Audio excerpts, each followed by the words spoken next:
আরে ব্যাস, হোমওয়ার্ক তো করিনি, এখন কি বলি ম্যাডামের কাছে? একটা কিছু তো করতেই হবে। এই, তোরা কিছু বলিস না ম্যাডামকে, হ্যাঁ? আরে কবি ভাই, কালকে না আমাকে তুই মাইর খায় নিলি না?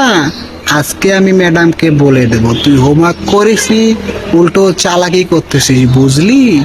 হ্যাঁ, আমিও বললাম। তোরা চুপ করবি?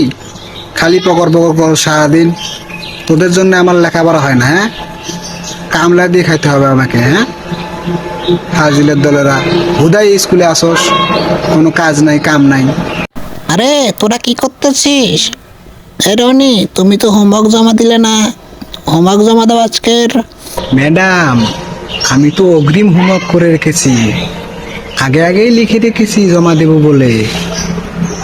আমি যা কি ছাত্র না, ভয়ঙ্কর ছাত্র, আগেই লিখে রেখেছি আমি। বা রনি, তুমি তো অনেক বড় হয়ে গেছো। আচ্ছা, আজকের হোমওয়ার্ক তাহলে কি হলো? দাও হোমওয়ার্ক।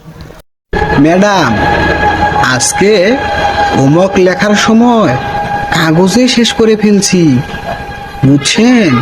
আজকে আর আমি হোমওয়ার্ক করতে পারবো না ম্যাডাম, আমার খাতা শেষ হয়ে গেছে।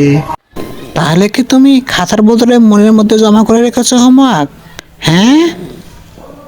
ম্যাডাম, আমার মনে এতগুলো জায়গা আছে যে খাতার কোনো প্রয়োজনই হয় না। আমি ট্যালেন্টেড ছাত্র, বুঝছেন? আচ্ছা, তোমার মনের মধ্যে জমিয়ে রাখা হোমওয়ার্কটি এখন একটু পড়ে শোনাও দেখি শুনি। ফাজলামো করবে না আমার সাথে, বুঝছো? পড়ে শোনাও দেখি শুনি, হ্যাঁ?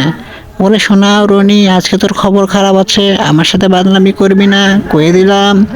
আচ্ছা দেখি বল। ম্যাডাম, মনে তো লেখা আছে কিন্তু মুখে তো পড়তে আসে না, এমন কেন হইলো বুঝলাম না। এরকম শয়তানি করতেছো, আমার সাথে বান্দরামি করতেছো, তোমাকে আমি ফেল করিয়ে দেবো, বুঝছো? পরে আর পাশ করতে পারবা না।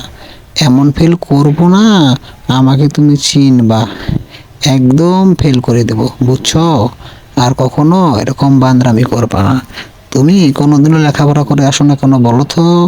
তুমি একদম ফাজিল হয়ে গেছো, বুঝছো? একদম বড় একটা ফাজিল হয়ে গেছো। ম্যাডাম, ফের করলেও আমার মনে দাগ লাগবে না, কারণ আমি আর্ট বোর্ড, বুঝছেন? না না না রনি, তুই এরকম করতে পারিস না। প্রতিদিন আমার সাথে বান্দরামো করিস, তোর তো খবর খারাপ আছে। তুই কালকে থেকে আর স্কুলে হোমওয়ার্ক না করে আসবি না, এই তো বলে দিলাম। আর আজকের পর থেকে যদি কোনো বান্দরামি করিস না, ডাইরেক্ট কলেজ থেকে বের করে দেবো, এবং তোর আম্মু আব্বুকে বলে দেবো যে তুই কোনো হোমওয়ার্ক করিস না, সারাদিন খালি ফাজলামো করিস আর ক্লাসে এসে খালি ঘুম পাড়িস, বুঝছিস? তুই একদম শয়তান হয়ে গেছিস। ঠিক আছে বন্ধুরা এবং ছাত্রছাত্রীরা, তোরা ভালো থাকিস। আজকের মতো ক্লাস বদ্ধ। হ্যাঁ, কালকে আমি আবার তোমাদের ক্লাস নেব। Good bye.